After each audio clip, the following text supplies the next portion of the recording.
The RBA cut rates, Commonwealth Bank reports, and CPI data was released in the US.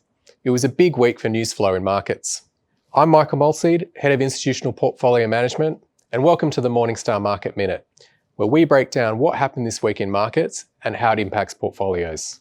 On Tuesday, the RBA met and decided to cut the official cash rate by 25 basis points. This is the third cut this year as inflation has continued to moderate, but in the board's words, the economic outlook is uncertain. Importantly, the central bank still has firepower to react to any softening in economic conditions. Now the market is pricing in another couple of rate cuts by the end of the year. In the US, July inflation data came out showing core CPI at 3.1%. This is the highest reading since February, showing stickiness in services inflation. The impact from tariffs hasn't been as large as it could have been, as a portion of that has been absorbed by corporates. The inflation numbers were balanced by weaker jobs data from last week, so the market is now expecting the Fed to cut rates in September, the first cut this calendar year.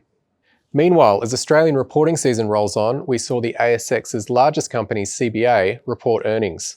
They were in line with expectations, with cash profit growing by 4%, but it wasn't enough to sustain the lofty share price, which fell over 5% on the day to end around 11% below its recent peak. This goes to show that even the best companies have to succumb to valuation limits at some point.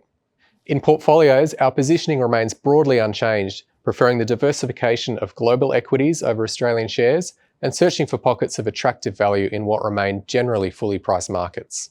That's it for this week. Thanks for watching, and we'll be back with more next Friday. Any advice in this video is general advice prepared by Morningstar without reference to your objectives, financial situation, or needs.